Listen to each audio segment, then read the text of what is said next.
yang berbahagia Al-Fadhil Ustaz Muhammad Azuddin bin Kamaruzaman kerana sudi bersama-sama dengan Gema Nur Iman dalam kuliah duha hari ini dengan kitab Ensiklopedia Perang Rasulullah Sallallahu Alaihi Wasallam, juga bersama-sama yang dikasihi para pencinta ilmu, yakni sahabat-sahabat yang dirahmati oleh Allah Subhanahu Wa Taala. Terima kasih kepada tim pengurusan Gema Nur Iman yang dipimpin oleh pengurusi Penosniati binti Mansur. Jadi bagi memberkati kuliah kita pada pagi ini, marilah sama-sama kita membacakan umul kitab yang akan dipimpin oleh Al-Fadhil Ustaz untuk kita hadiahkan kepada baginda Rasulullah Sallallahu Alaihi Wasallam, ahli keluarga baginda, para sahabat, para sadiqin, para syuhada, alim ulama, guru-guru kita, ahli keluarga kita, serta muslimin dan muslimat sama ada yang masih hidup ataupun yang telah kembali ke rahmatullah. Isiril Fatihah. Bismillahirrahmanirrahim. Alhamdulillahi rabbil alamin. Arrahmanir rahim. Maliki yaumiddin. Iyyaka na'budu wa iyyaka nasta'in. Ihdinas siratal mustaqim. Siratal ladzina an'amta 'alaihim ghairil maghdubi 'alaihim waladdallin. Amin ya rabbal alamin. Saya dengan penuh takzim menyerahkan kepada Al-Fadhil Ustaz. Tafadhal mashkura. Baik, bismillahirrahmanirrahim. Assalamualaikum warahmatullahi wabarakatuh. Alhamdulillahi rabbil alamin. Nahmaduhu wa nasta'inuhu wa nastaghfiruh wa na'udzu billahi min syururi anfusina wa min sayyiati a'malina. May yahdihillahu fala mudilla lahu wa may yudlil fala hadiya lahu. Asyhadu an la ilaha illallah wahdahu la syarika lah wa asyhadu anna Muhammadan abduhu wa rasuluh. Amma ba'. Alhamdulillah. Pertamanya kita syukur pada Allah Subhanahu wa taala di atas kesempatan nikmat kesihatan yang Allah berikan dan juga nikmat kelapangan waktu yang Allah berikan untuk kita sama-sama berada di dalam majlis ilmu. Moga-moga Allah Subhanahu wa taala melimpahkan kebaikan, kerahmatan, ketenangan dan juga keberkatan dalam kehidupan kita insya-Allah. Amin ya rabbal alamin. Baik, ibu-ibu yang dirahmati oleh Allah Subhanahu wa taala, insya-Allah untuk pagi ini kita akan sambung lagi perbincangan kita berkaitan tentang sirah peperangan baginda Nabi sallallahu alaihi wasallam, dan hari ini kita akan sambung iaitu pada perang Mu'tah. Kalau tak silap saya lah, perang Mu'tah ni kita tak selesai lagi hari tu. Jadi hari ini kita akan sambung lagi iaitu peristiwa yang berlaku kepada baginda Nabi sallallahu alaihi wasallam di dalam peperangan Mu'tah. Okey, peristiwa yang berlaku dalam peperangan Mu'tah. Okey, baik, sebelum kita nak bincang berkaitan tentang peperangan Mu'tah, sukalah untuk saya sebutkan sempena kita berada di dalam bulan Syawal ni ataupun kita panggil bulan berhari raya ni, satu perkara yang kita kena ingat, Syawal ataupun hari raya ini adalah bulan penyambung ibadah. Bulan penyambung ibadah, bukan bulan kita berhenti beribadah. Sebab sebelum ni kita boleh perhatikan ramai orang pergi masjid untuk beribadah. Masuk saja Syawal, masuk je Aidilfitri, maka waktu itu kebanyakan orang muslimin mula meninggalkan bacaan Qurannya, meninggalkan solat-solat sunatnya, meninggalkan ibadah-ibadah fardunya dan sebagainya. Sebab mereka merasakan ibadah itu hanya pada bulan Ramadan, manakala Syawal adalah penutup kepada ibadah di bulan Ramadan. Hari raya di bulan Syawal ini disebut sebagai Aidilfitri, ataupun di dalam bahasa Arab disebut sebagai Aidul Fitri, adalah kembali kepada fitrah. Itu artinya adalah Allah Ta'ala membenarkan Syawal ini seagar manusia kembali kepada fitrah yang asal. Perlukan kepada makan, Allah izinkan manusia makan di siang hari. Perlukan kepada minuman, Allah izinkan manusia untuk minum di siang hari. Perlukan kepada syahwat, Allah izinkan untuk manusia memenuhi syahwatnya di jalan yang halal. Dan semua itu adalah kembali kepada fitrah. Namun, ibadah tetap berlangsung seperti biasa. Dan suka untuk saya ingatkan kepada diri saya dan ibu-ibu, hari ini kita berada di 11 Syawal, betul kan? 11 Syawal. Kita ada berbaki sekitar lagi 19 hari sebelum masuk bulan Zulkaidah. Zulkaidah seringkali kita lupa. Sebenarnya Zulkaidah ini adalah bulan yang besar. Kerana apa? Dia termasuk daripada arba'atun minan hurum, iaitu 4 bulan yang Allah telah haramkan di sisi Allah Ta'ala. Zulkaidah adalah salah satu bulan yang Allah telah haramkan daripada 4 bulan. 4 bulan yang Allah haramkan. Dan kita akan bertembung dengan 3 bulan yang sangat besar. Zulkaidah, Zulhijjah dan juga Muharram. Dan kita kena melihatlah Syawal ini adalah persiapan dan persediaan kita untuk bertemu dengan 3 bulan yang utama.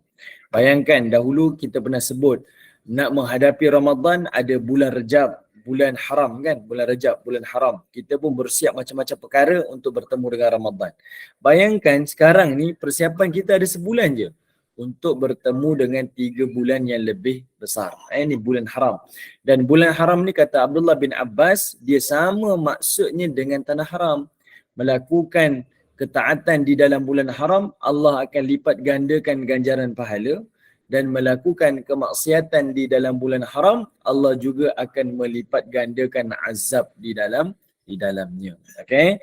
Macam kita berada di tanah haram lah, melakukan kebaikan pahala, Allah tambah 1000 kali ganda, 100,000 kali ganda.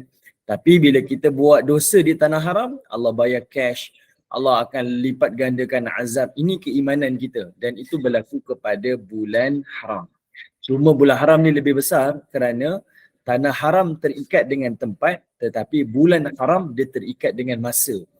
3 bulan, 90 hari kita akan menempuh waktu yang sangat panjang. Okay? Jadi sebab itu kita kena lakukan dengan sebaik-baiknya. Dan apatah lagi, di antara 3 bulan itu ada 10 hari yang paling afdal.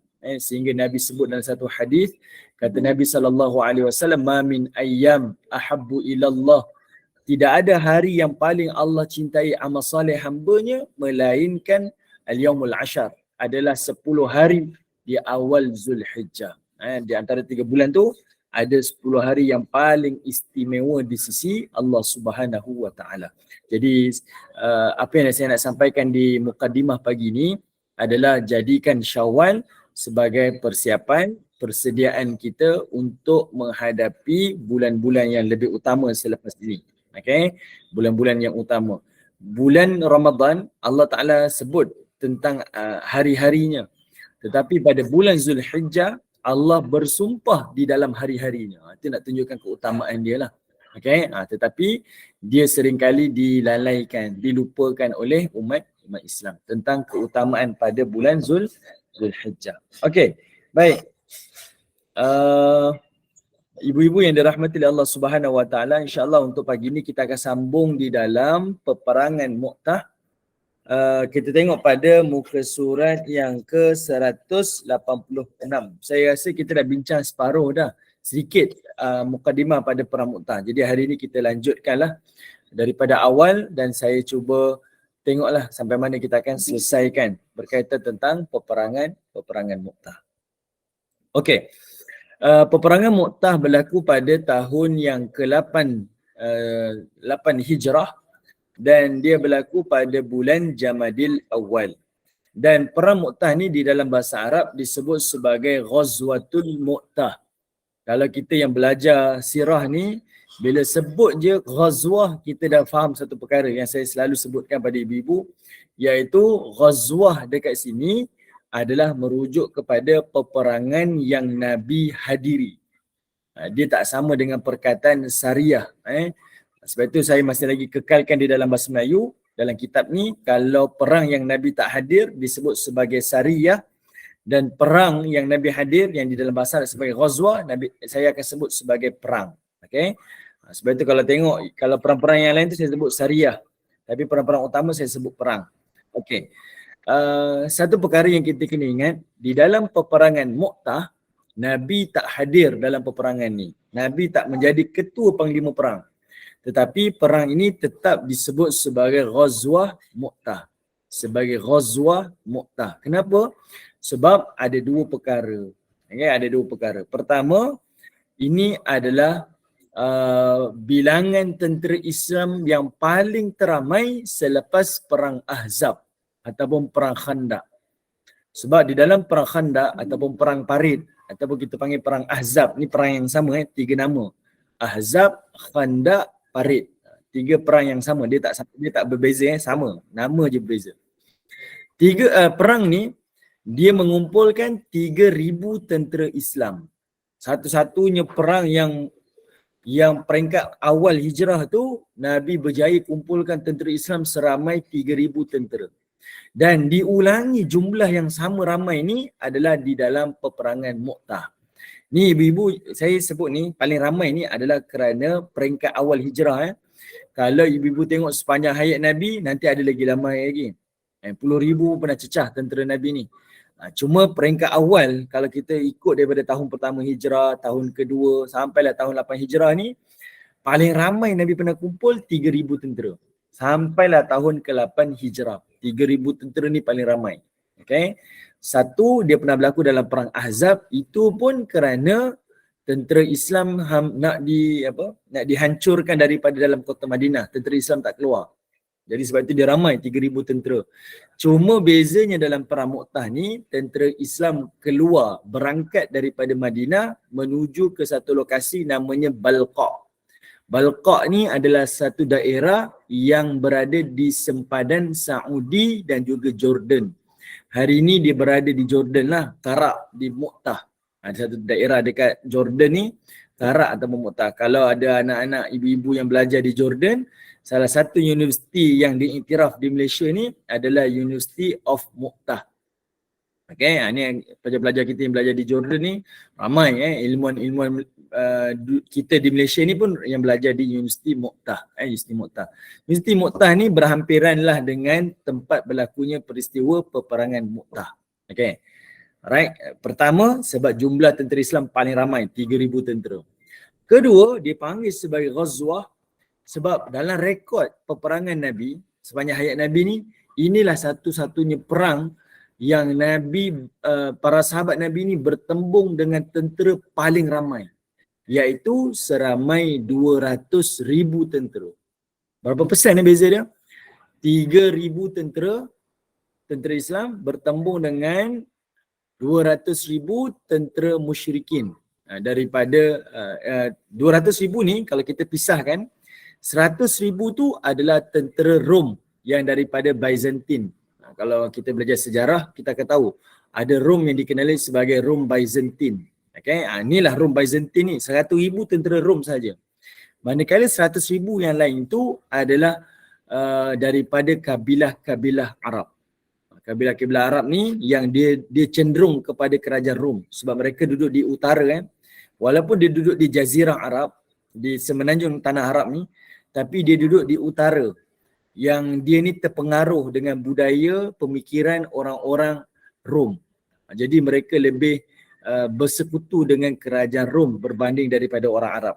Sebagai contohlah, saya nak bagi sedikit gambaran pada ibu-ibu.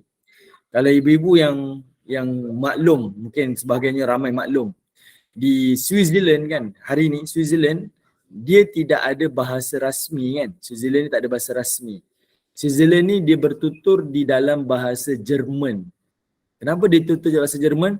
Sebab mereka terpengaruh dengan kemajuan, dengan budaya, dengan pemerintahan Jerman.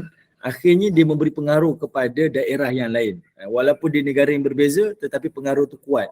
Okay? Ada kesan, kalau hari ni kita sebut kesan jajahan lah. Kesan jajahan. Jadi macam itulah dengan 100,000 tentera ni. 100,000 memang orang Rom, Byzantine.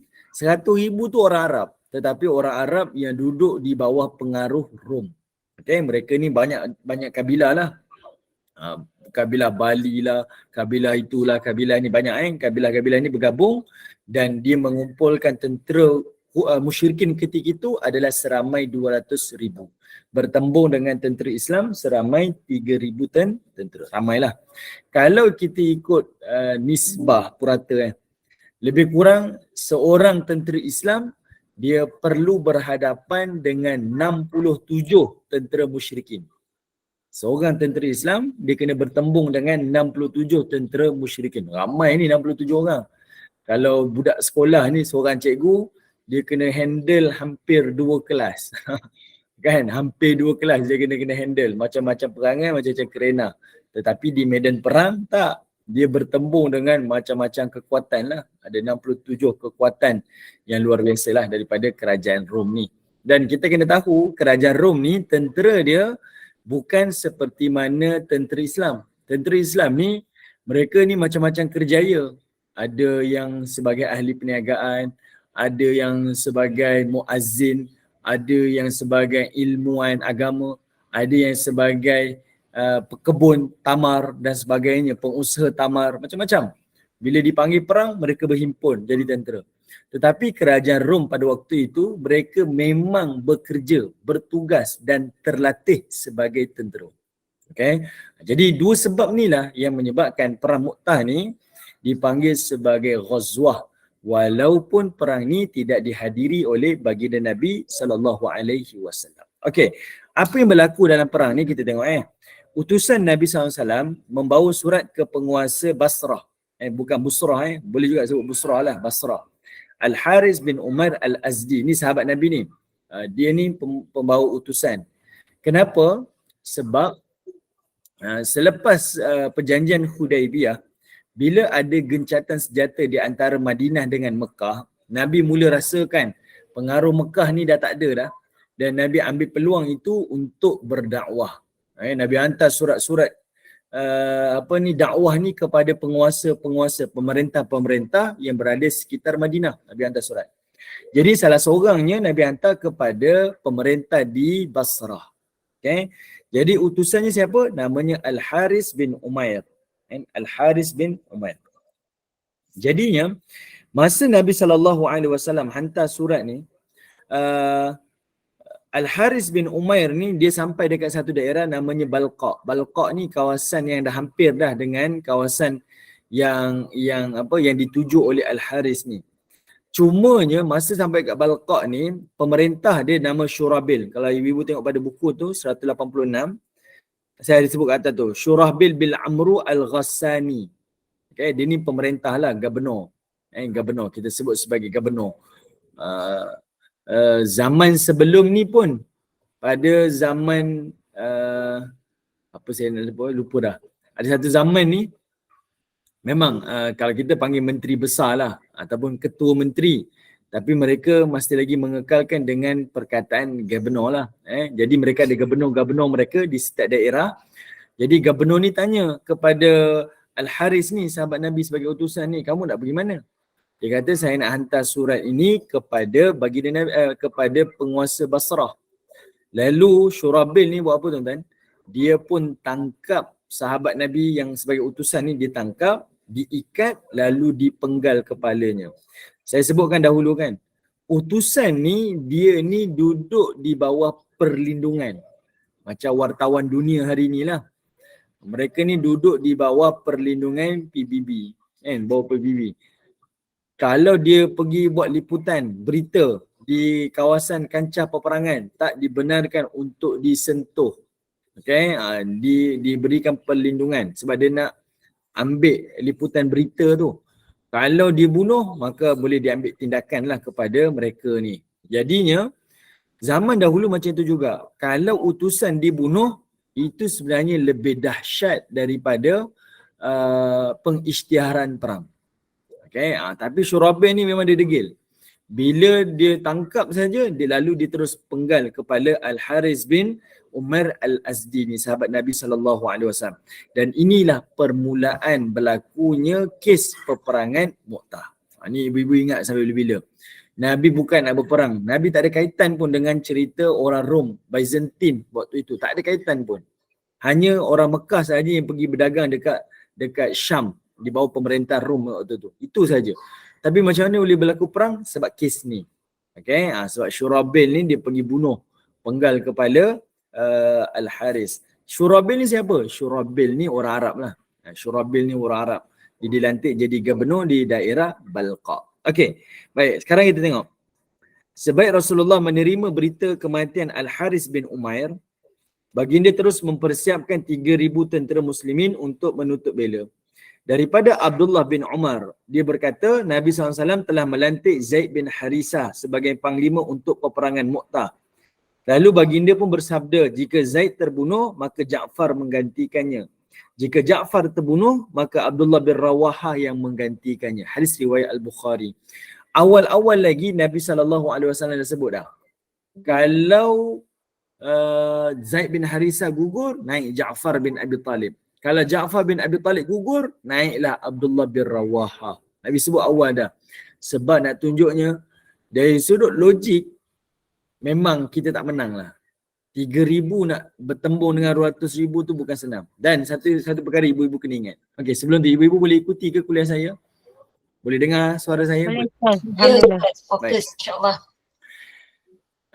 Zaman tu tuan-tuan, Nabi SAW tak tahu tentera musuh tu 200,000. Nabi tak tahu.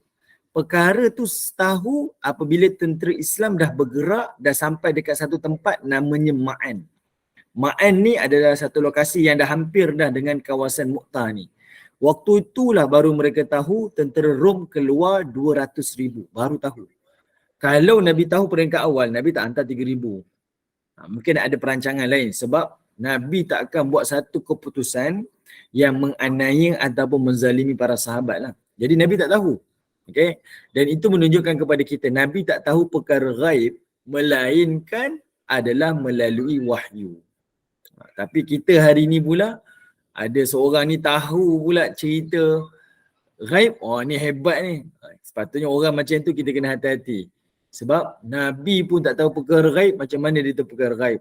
Sama ada dia berbohong ataupun melalui perantaran jin lah. Dan itu adalah satu kesyirikan lah kepada Allah Ta'ala. Okay? Jadi kita kena hati-hati macam tu. Sebab Nabi tak tahu.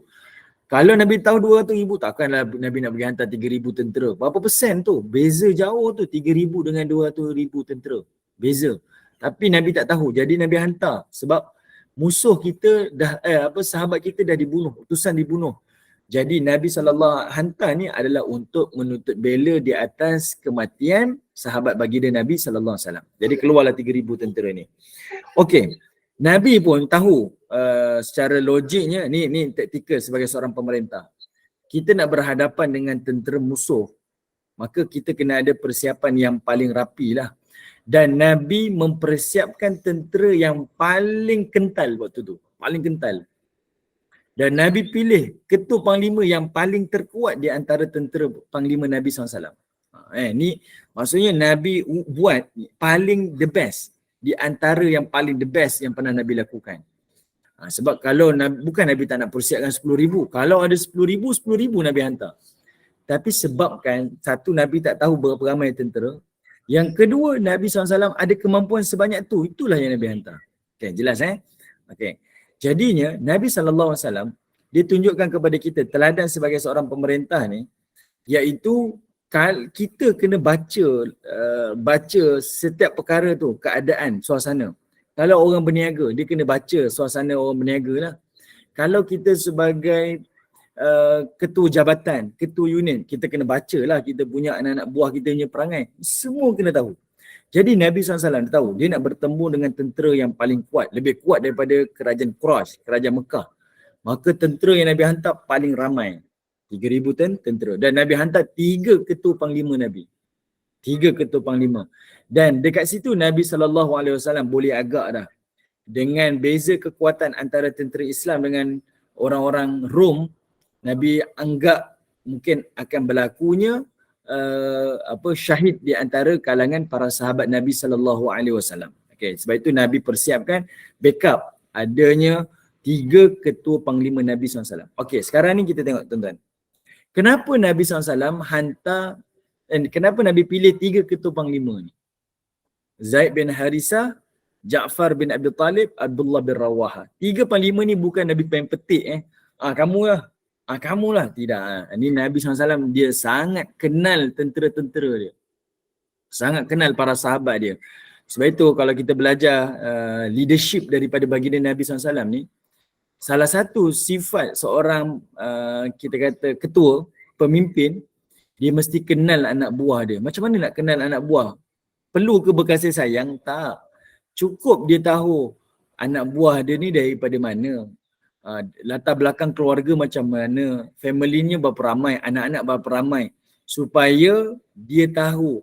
Contohlah seorang ketua ni dia tahu family dia ni tak ada bapa, contohnya dia punya salah seorang staff dia tak ada bapa.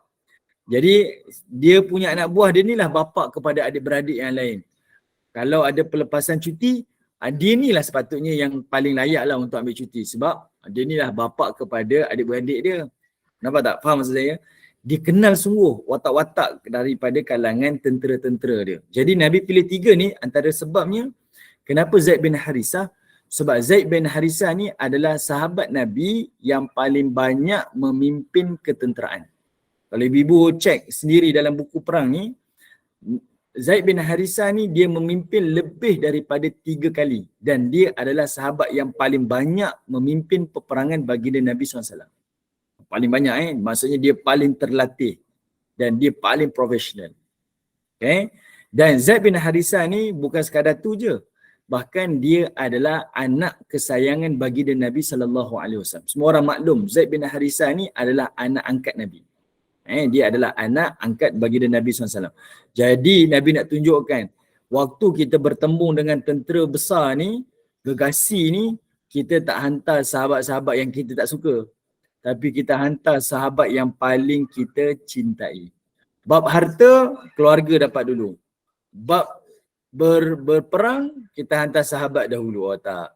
Nabi tunjukkan dalam hal macam ni, siapa yang paling layak? Inilah kerabat-kerabat baginda Nabi SAW. Dialah yang paling awal.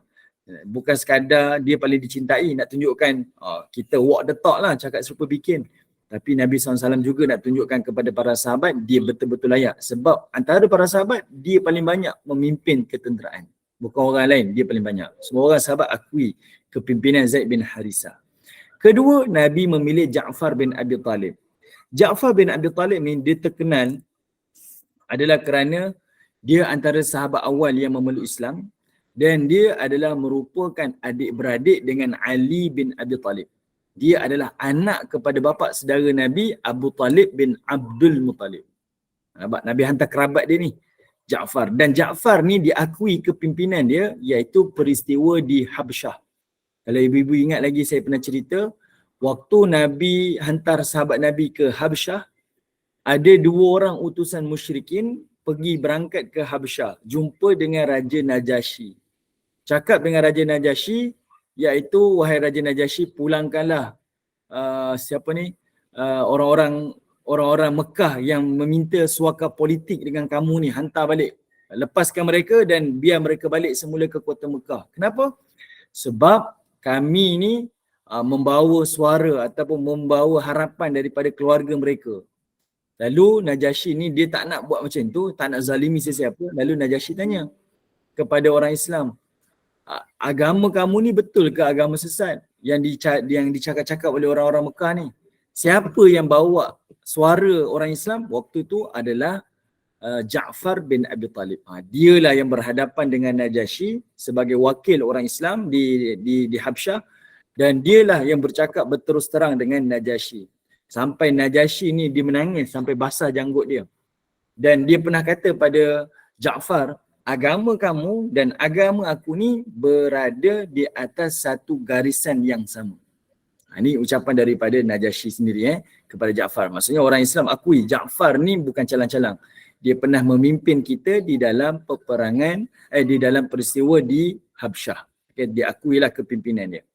Ketiga, Nabi SAW memilih Abdullah bin Rawahah. Tunggu sekejap ibu.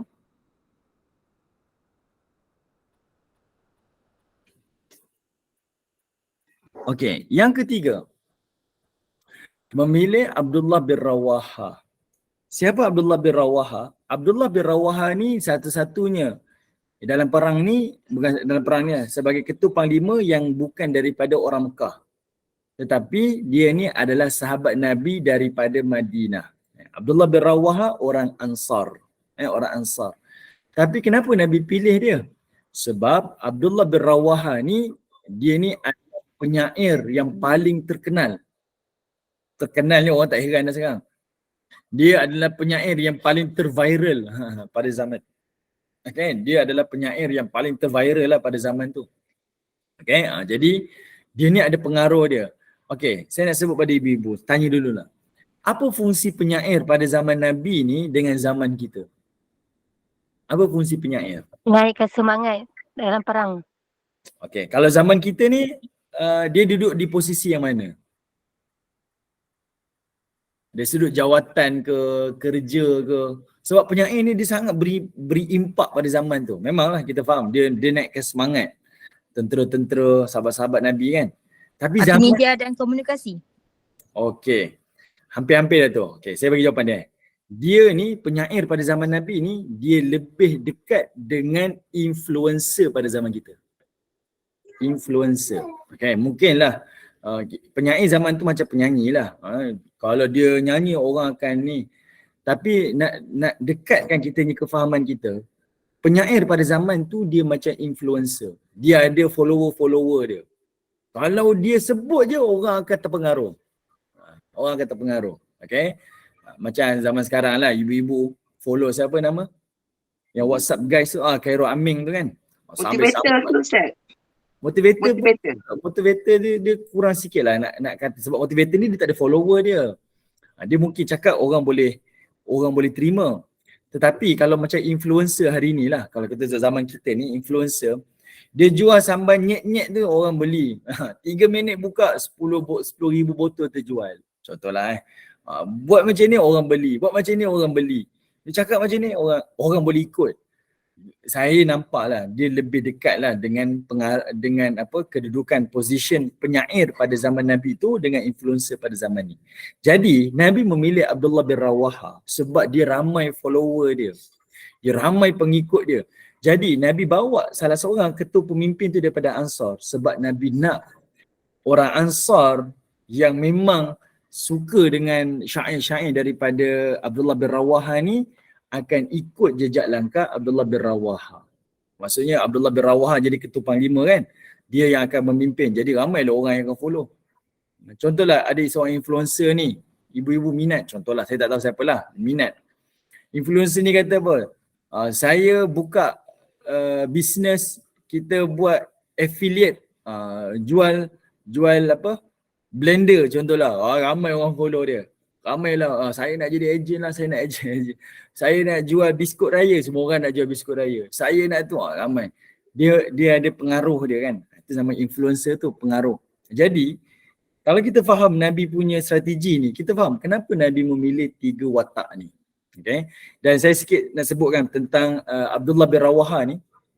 Abdullah bin Rawaha ni, dia punya pengaruh dia sangat ramai. Sangat ramai. Dan dia ni sentiasa bersyair. Kepakaran dia sangat syair dan Nabi memuji syair dia. Masa Nabi buat umrah qada, Abdullah bin Rawaha ni dia bersyair di hadapan Nabi SAW. Dan Nabi memuji dia dan Nabi kata, wahai Abdullah bin Rawaha, macam mana kamu ni bersyair ni? Sebab bahasa dia sangat hebat.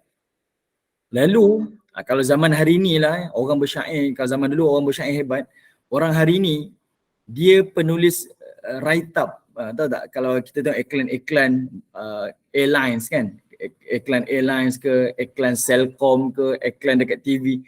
Orang yang menulis iklan tu dia satu kerjaya yang sangat lumayan Dia menulis iklan tu dengan kepakaran. Dia bukan tulis biasa-biasa lah.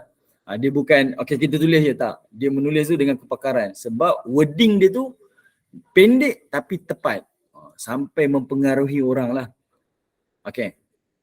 Jadinya kepakaran Abdullah bin Rawaha ni Nabi puji. Sampai Nabi tanya, wahai Abdullah bin Rawaha, macam mana kamu bersyair? Kata Abdullah bin Rawaha, aku ni akan merenung satu benda tu dulu, lalu baru aku ungkapkan. Maksudnya benda tu adalah semula jadi daripada dia.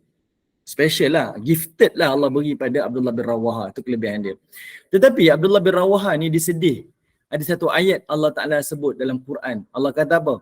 وَالشُّعَرَاءُ يَتَّبِعُهُمْ غَوُونَ. Allah Ta'ala pernah sebut. Allah kata apa? Penyair-penyair ni, ramai pengikut dia adalah daripada kalangan orang yang sesat. Maksud penyair tu sesat, pengikut dia pun sesat. Abdullah bin Rawaha sedih. Sebab dia rasa macam, saya ke ayat tu dituju? Sebab ayat tu Allah Ta'ala sebut dalam surah Asy-Syu'ara, surah penyair. Dia rasa ayat tu macam dituju pada dia. Selalu dia tanya pada Nabi SAW, lalu Nabi pun jawab. Allah turunkan satu lagi ayat. Kata Allah Ta'ala, illal ladzina amanu wa amilus salihat wa dzakarullaha katsiran wa intasaru min ba'di ma zulimu wa saya'lamul ladzina zalamu ayyamun qalbin yanqalibun. Kata Allah Ta'ala, melainkan para penyair yang beriman dan beramal saleh, yang banyak mengingati Allah dan banyak membela orang-orang yang dianiaya, yang dizalimi. Wa saya'lamul ladzina zalamu ayyamun munqalabin yanqalibun. Dan dia ni adalah orang yang kita kata kata Allah Ta'ala, dia ni orang yang sentiasa bantu orang lain yang berada dalam kezaliman lah. Dan dia sentiasa orang yang sentiasa ingat tentang ke mana dia nak pergi dan ke mana dia akan kembali.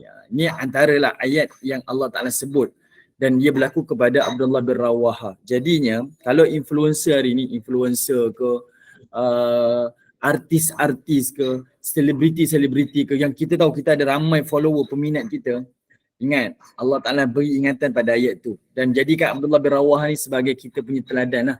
Sebab dia sebut, Allah Ta'ala sebut kebanyakan orang yang ada pengikut ni pengikut sesat. Dia sesat, pengikut sesat. Melainkan penyair ni dia beriman, beramal saleh. Dia banyak bantu orang. Dan dia ni banyak memberikan, banyak mengingat kepada Allah Subhanahu Wa Ta'ala. Kalau tadi Puan Nur Azhani kata apa? Macam jurnalis, macam content creator, script writer. Okay. Tiga-tiga ni memang cara dia menulis hebat. Tetapi dia tak ada follower. Dia tak ada peminat dia kan. Tapi dia ada pengaruh. Penulisan dia ada pengaruh. Tapi beza Abdullah bin Rawaha ni, jurnalis ke, content creator ke, script writer ke, dia duduk di bidang tu dan dia ni ada peminat dia. Kalau dia berucap tu, orang boleh follow dia. Orang minat. Tu antaralah. Okay, kita berhenti kat situ je.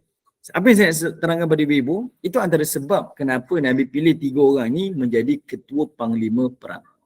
Sebab masing-masing ada pengaruh dia. Okay? Masing-masing ada pengikut dia. Dan 2 tadi tu kerabat Nabi. Sebab Nabi nak tunjuk, walaupun aku tak pergi bukan kerana aku takut. Sebab Nabi ada tugasan rasmi yang lain. Okay? Nabi ada tugasan rasmi di kota Madinah. Bukan sebab orang kata, oh Nabi nak mengelak tu, tak nak jumpa dengan kerajaan Rom. Tak. Nabi tunjukkan, Nabi hantar kalangan sahabat yang paling Nabi sayang. Kerabat Nabi sendiri. Sebagai kita kata apa, wakil Nabi lah. Kalau tak ada hal penting, aku turun. Tapi sebabkan aku ada perkara yang rasmi, yang penting, maka aku hantar orang yang paling penting. Macam kita lah buat majlis. Kita jemput ada yang berhormat datang ke majlis kita. Yang berhormat tak datang. Dia kata saya hantarlah saya punya wakil. Tapi wakil yang dia hantar tu pun kita tahu. Oh, wakil ni tak ada ni pun. Kita tahu lah, maksudnya YB ni tak berapa pandang sangatlah majlis kita ni. Tapi kalau YB ni hantar orang yang betul-betul orang kanan dia. Maksudnya YB tu bukan tak nak turun, dia nak turun. Tapi sebab ada halangan rasmi yang dia tak boleh buat, maka dia hantar orang paling kanan di sisi YB ni untuk majlis kita. Sebab majlis ni majlis besar, majlis utama. Tapi sebab dia terhalang, dia tak boleh buat, dia hantar orang yang utama juga. Macam itulah maksud saya. Okay? Baik. Alright. Selesailah tu. 3 watak ni Nabi hantar sebagai ketua panglima perang. Okay, kita tengok lagi. Nabi SAW berpesan supaya mereka pergi mencari pembunuh Al-Haris bin Umair Al-Azdi dan menyuruh mereka kepada Islam. Jika mereka menerima, maka mereka bebas. Namun jika sebaliknya, maka mohonlah pertolongan daripada Allah dan perangilah mereka. Jangan bunuh kanak-kanak, perempuan dan orang tua yang tiada upaya. Jangan rosakkan tanaman serta tumbuhan dan jangan runtuhkan bangunan. Tengok walaupun Nabi pergi nak menuntut bela, tapi Nabi pesan pada 3 sahabat ni, kamu sebagai ketua panglima, perkara pertama yang kamu kena buat adalah tauhid. Pergi dakwah. Pergi dakwah. Berapa ramai orang boleh kawal perasaan marah dia. Tak susah kan? Selalunya kalau lah kita ni disepak, contoh ada kawan orang sepak kita, pam macam tu kan. Kita akan balas balik dengan alasan apa? Dia sepak saya nak sepak dia balik. Kita akan jadi itu sebagai keuzuran, alasan kita. Kenapa saya nak sepak dia? Sebab dia sepak saya. Kalau kita ikut logik, betul lah. Silakanlah sebab awak nak sepak dia balik sebab dia sepak awak. Tapi Nabi ajar pada kita, umat Islam ni, tidak. Walaupun sahabat kita dibunuh, ingat, benda yang kita kena buat adalah dakwah. Dakwah. Walaupun kita ada alasan paling konkret, dia bunuh kita kena bunuh dia. Betul. Tetapi kamu kena ingat, yang kamu kena buat adalah kerja dakwah. Sebab itu saya ulang lagi daripada awal dahulu. Perang Nabi ni diikat dengan perkataan al-jihad fi sabilillah. Al-jihad fi sabilillah. Pertama, Allah tak kata perang ni namanya Al-Qital. Kalau kita belajar bahasa Arab, perang namanya Al-Qital. Qital ni adalah pembunuhan daripada perkataan qatlu. Tetapi Allah kata ini adalah al-jihad. Jihad ni adalah bersungguh-sungguh. Semua benda kita buat bersungguh-sungguh. Cuma hari ni kita salah faham. Bila sebut jihad je orang takut kan. Islamofobia lah. Tapi jihad ni perkataan dia adalah bersungguh-sungguh. Sebab itu kita kata berijtihad orang yang mujahid ni orang yang bersungguh-sungguh. Kita berjihad, jihad dalam ekonomi, bersungguh-sungguh dalam ekonomi. Berjihad dalam pendidikan, bersungguh-sungguh dalam pendidikan. Berjihad dalam beribadah, bersungguh-sungguh dalam ibadah. Macam-macam perkataan jihad tu banyaklah. Okay. Jadi Allah Ta'ala bagi tahu. Perang kita ni bukan perang macam orang lain. Bukan perang macam agama Nasrani, bukan perang macam agama Yahudi dan orang lain. Orang Islam dia duduk di tempat yang tersendiri. Dia berperang adalah dengan bersungguh-sungguh. Bersungguh-sungguh apa? Bersungguh-sungguh melakukan perintah Tuhan. Itu ibu-ibu kena ingat. Kedua, walaupun kamu bersungguh-sungguh melakukan perintah Tuhan, setiap perintah yang Tuhan perintahkan tu kamu terikat dengan perkataan fisabilillah, di jalan Tuhan. Apa jalan Tuhan? Ya, ini yang ibu-ibu baca ni, yang saya baca tadi tu. Iaitu Nabi pesan. Iaitu jangan bunuh kanak-kanak, jangan bunuh wanita, jangan bunuh orang tua, jangan rosakkan tanaman, jangan rosakkan tumbuhan dan jangan runtuhkan bangunan. Itu syarat dia. Kalau kamu langgar, maka terkeluarlah daripada perkataan fisabilillah, batil lah.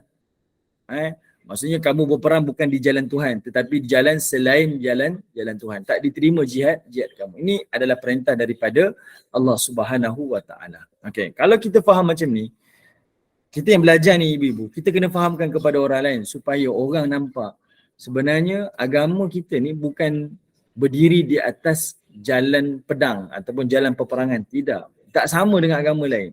Agama lain ataupun negara lain, pemerintah dunia yang lain tengok, mereka membina pengaruh melalui peperangan, melalui kuasa, kezaliman. Tetapi Nabi SAW melebar luaskan agama ni dengan kasih sayang. Bayangkan sahabat dah dibunuh dah dan ini alasan paling konkret untuk pergi bunuh kawan ni. Tapi Nabi kata tak, jangan. Kamu pergi dakwah. Kalau diterima, bebas. Kalau tak terima, perangi mereka. Okay? Dan Nabi letakkan syarat. Dapat ibu-ibu? Okey, baik, kita lanjutkan lagi. Kemudian, kita tengok pada muka surat yang ke-188. Okey, mesyuarat tergempar di Ma'an. Okey, sebelum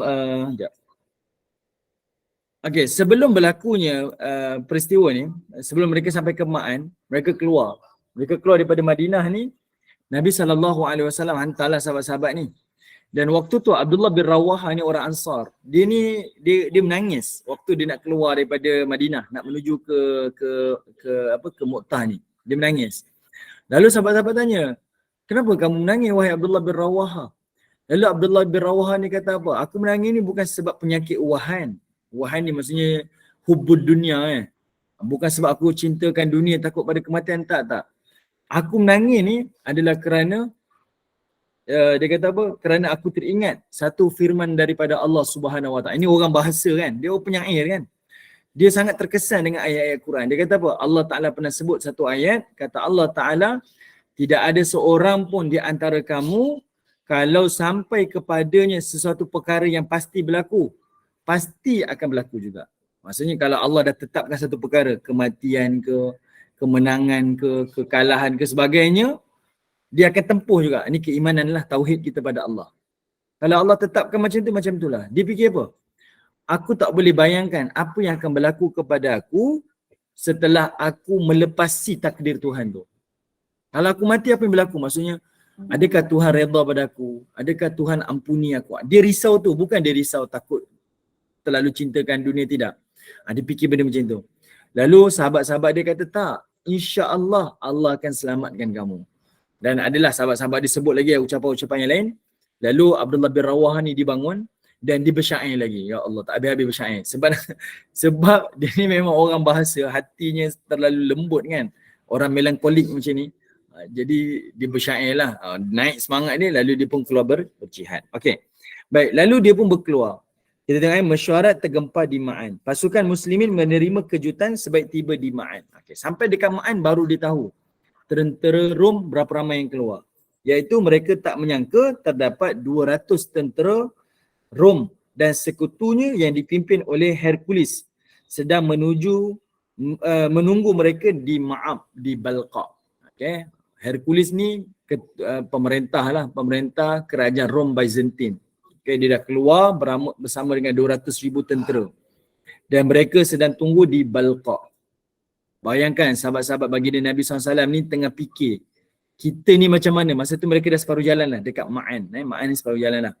Dan di Ma'an ni mereka bincang, kita nak lanjutkan perjalanan atau kita nak pulang. Okay, kita tengok 2 hari pasukan muslimin menetap di Ma'an untuk bermesyuarat dan merancang strategi. Ada antara para sahabat yang mencadangkan agar mereka menghantar surat kepada Nabi, namun cadangan tersebut ditolak oleh Abdullah bin Rawaha. Ada sahabat kata apa? Tak apa, macam ni. Kita jangan risau. Kita hantar surat ni kepada Nabi. Kita tengok Nabi punya keputusan. Kalau Nabi kata lanjut, kita lanjutkan. Kalau Nabi kata pulang, kita pulang. Serahkan keputusan itu pada baginda Nabi SAW. Tapi Abdullah bin Rawaha kata tak. Jangan, dia kata jangan. Kita takkan hantar surat pada Nabi sebab kita boleh agak Nabi SAW mesti akan suruh pulang. Sebab kamu 3,000 nak bertemu dengan 200,000 tu bukan senang. Memang tak logik lah, tak logik. Tapi Abdullah bin Rawaha dia kata apa? Sekali kita dah keluar terus jalan. Okay? Sebab kalau kita hantar surat pada Nabi, kita tahu dah keputusan Nabi macam mana. Nabi akan suruh patah balik. Tapi dia kata apa? Tengok ayat depan tu. Kata Abdullah bin Rawaha, dia kata, demi Allah, sesungguhnya apa yang kalian benci ini adalah apa yang kita cari, iaitu syahid. Maksudnya dia perbetulkan lagi mindset. Mungkin kata-kata dah terlupa kan. Apa yang kita tak suka ni nak patah balik ni, kena ingat. Sekarang ni yang kita tengah tuju ni adalah syahid. Lalu dia kata apa? Kita tidak memerangi manusia kerana bilangan, bukan sebab jumlah. Dan bukan sebab kekuatan. Tidak juga dengan jumlah yang ramai. Kita tidak berperang melainkan kerana agama ni adalah agama yang menyebabkan Allah memuliakan kita dengannya. Ini betul-betul orang yang ada pengaruh. Betul lah Nabi pilih Abdullah bin Rawaha ni sebagai ketua. Salah seorang daripada ketua ni sebab dia ni berfikiran jauh lah. Sampai waktu ni Zaid bin Harisah tak cakap apa-apa pun. Ja'far bin Abi Talib pun tak cakap apa-apa pun sebab dia orang strategi kan. Orang yang B. Tapi Abdullah bin Rawaha ni orang yang melankolik dan dia ni ada pengaruh. Sebab itu dia cakap macam tu. Zaid bin Harisah tak kata apa-apa, Ja'far bin Abi Talib pun tak kata apa-apa. Tapi Abdullah bin Rawaha ni kata tak. Kita lanjut. Sebab kita sedang menuju ke syahid, yang sesuatu yang kita memang cari. Memang kita cari dan kita tunggu-tunggu waktu tu. Ni sekarang kita dah menempuh untuk syahid di jalan Allah Subhanahu Wa Taala. Dan dia bagi tahu kita berperang bukan sebab kekuatan, bukan sebab jumlah, bukan sebab apa-apa. Kita berperang kerana Tuhan. Tuan-tuan yang dirahmati Allah, ini adalah perkara yang Nabi didik para sahabat Nabi pada awal zaman di Mekah. Kalau ibu-ibu ingat lagi, saya pernah sebut dulu dalam satu perang, iaitu Allah Ta'ala pernah turunkan surah Al-Buruj. Allah Ta'ala sebut, hal ataka hadithul junun Fir'aun wa Thamud, kata Allah Ta'ala. Adakah telah sampai berita kepada kamu tentang tentera-tentera Fir'aun dan tentera-tentera Thamud? Apa yang Allah nak kata pada Nabi? Allah nak kata pada Nabi, kamu tengok Thamud, dia bertembung dengan Nabi Saleh. Apa yang berlaku? Saleh menang, kaum Thamud gugur.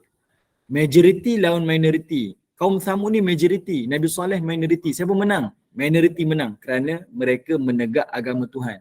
Bukan sebab jumlah, bukan sebab ramai tak ramai, tapi sebab siapa yang berada di jalan kebenaran. Nabi Musa minority, Fir'aun majority. Saya sebutkan dulu kan, Fir'aun tentera yang kejar Nabi Musa ni 3 juta. Bukan 3,000 3 juta yang kejar Nabi Musa ni.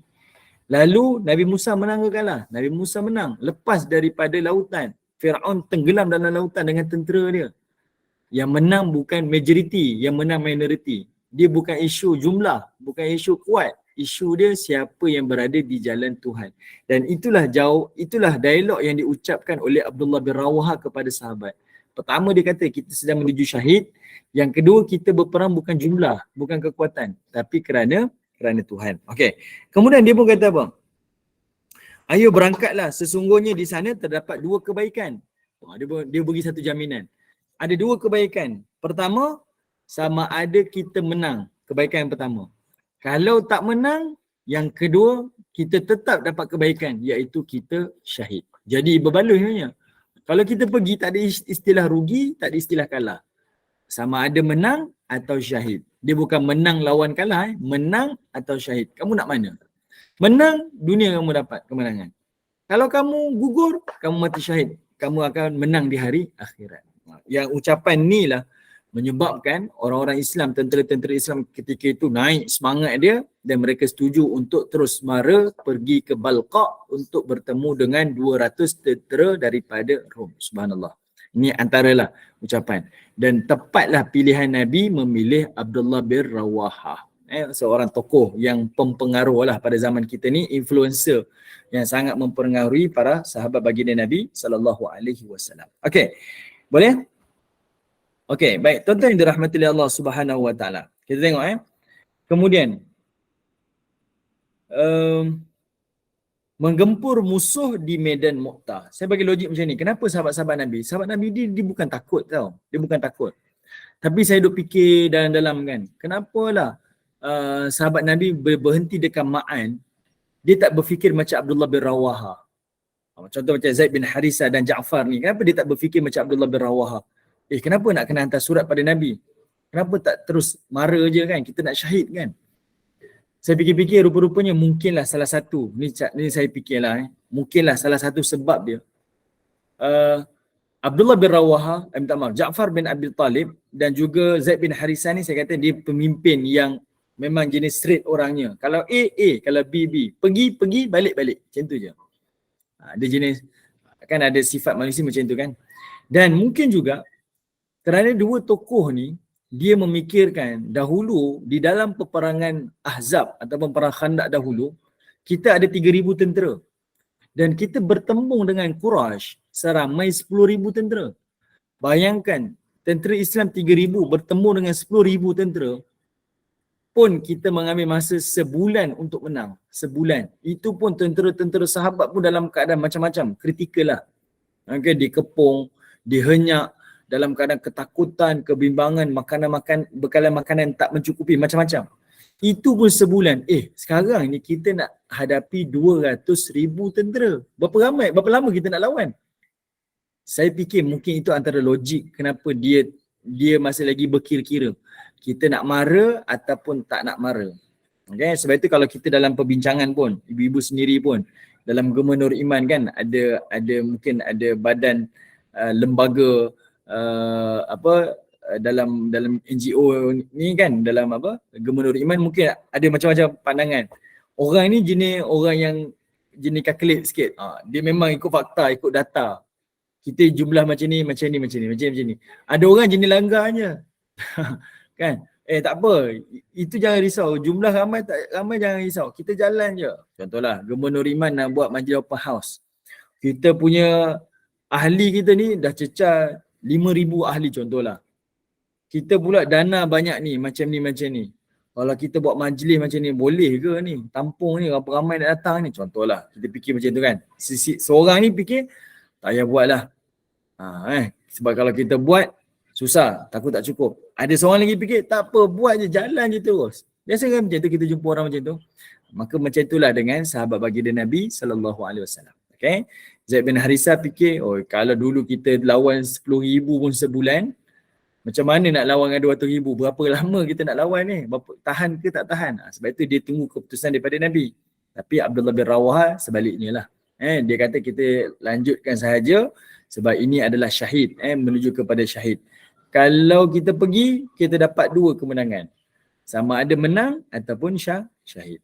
Alright. Itu antaralah yang dilakukan oleh baginda Nabi, oleh para sahabat baginda Nabi SAW. Okey, baik, kita dah 9.12, saya minta maaf lah. Okey, 9.12 dah. Jadi saya berhenti dekat sini sebelum kita lanjutkan sebab nanti panjang lagi. Jadi saya berhenti dekat sini. Berapa bulan? 2 Mei.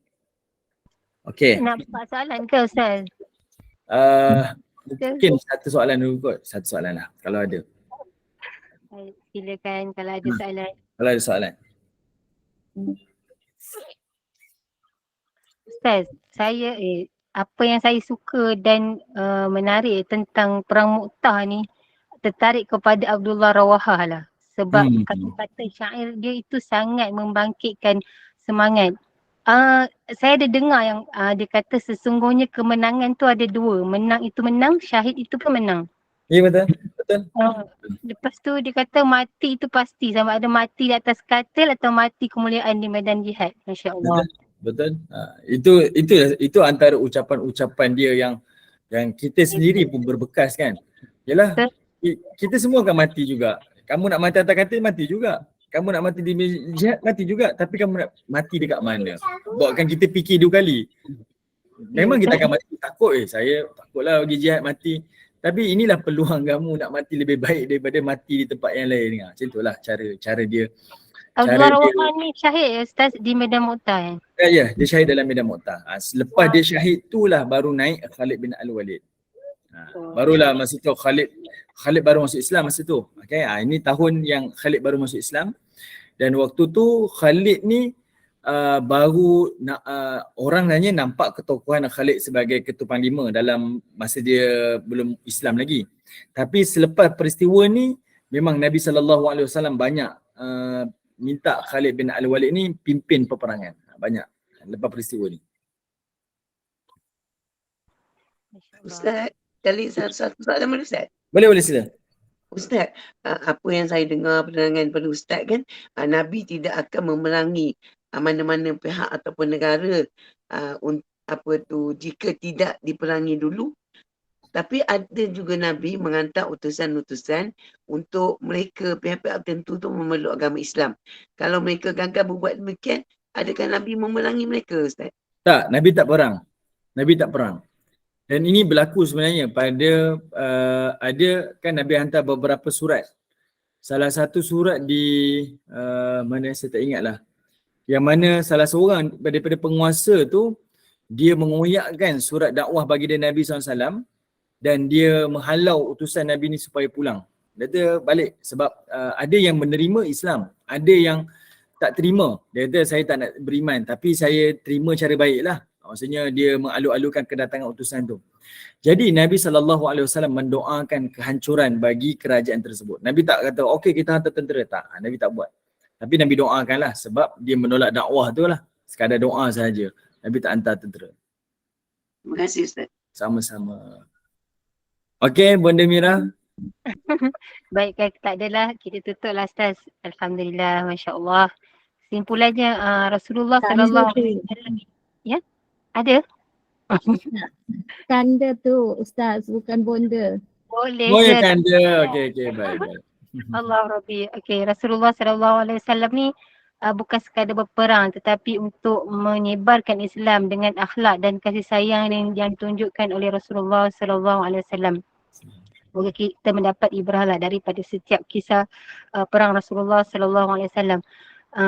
Terima kasih kepada tim Gemenuk Iman, sahabat-sahabat pencinta ilmu yang mengimarahkan kuliah kita pada pukul 15 petang hari ini. Kita bersama dengan Al-Fadhil Ustaz Ilin Aminin bin Muhammad Saleh, insyaAllah. Dan kita juga ada kuliah Maghrib dan juga kuliah Isyak. Nanti boleh rujuk pada poster di grup masing-masing, grup Gemenuk Iman insyaAllah. Jadi dengan ini saya mewakili Gemenuk Iman memohon maaf sekiranya ada sebarang kekurangan dan kesilapan. Yang baik itu datang daripada Allah, yang tidak baik dan kelemahan itu daripada kami sendiri. Kita tangguh kuliah kita Ustaz. Mohon sekali lagi Al-Fadhil Ustaz untuk membacakan tasbih kafarah dan surat As. Saya sudahi dengan wabillahi taufiq wa hidayah. Wassalamualaikum warahmatullahi wabarakatuh. Bismillahirrahmanirrahim. Subhanallah wa bihamdi. Subhanakallahumma wa bihamdika. Asyhadu an la ilaha illa anta wa astaghfiruka wa atubu ilaik. Subhana rabbika rabbil izzati amma yasifun wa salamun alal mursalin walhamdulillahi rabbil alamin. Wal asr innal insana lafi khusr illa alladhina amanu wa amilus salihat wa tawassaw bil haqq wa tawassaw bis sabr walhamdulillah. Assalamualaikum warahmatullahi wabarakatuh. Waalaikumsalam warahmatullahi wabarakatuh. Terima kasih Ustaz. Sama-sama. Terima kasih Ustaz. Jazakallah khairan Ustaz. Wa iyyak. Assalamualaikum. Waalaikumsalam warahmatullahi. Assalamualaikum Ustaz. Waalaikumsalam. Ustaz, Assalamualaikum. Waalaikumsalam warahmatullahi.